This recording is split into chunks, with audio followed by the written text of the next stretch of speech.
Repairing bond treatment. Repairing bond treatment is perfect for anybody who has overprocessed, frizzy, brittle, or dry hair that really needs that revamp and some extra strength. During the connection, which is a part of your Floyd's 5, you'll be able to identify if the benefits of the bond treatment will work for your client. You're going to want to make sure that you drape them with comfort with a Sanex strip, cape, and additional towel if needed. First, you're going to shampoo and towel dry. This will just help to remove any buildup. Next, apply Bond RX Step 1. Be sure to massage Step 1 thoroughly through the hair from roots to ends. You're going to let that step process for about 5 minutes and then rinse thoroughly. Then you're going to apply Bond RX Step 2. You're going to apply this from roots to ends and really make sure the hair is saturated.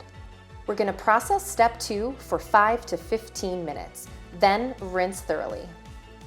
The next step is an important one. We want to make sure that we blow dry the hair after because this really activates the ingredients in the product. Once you've done the blow dry, have the client feel their hair so they can feel all the benefits from the Bond RX system. During the closing act of the Floyd's 5, educate them on the products that you use today.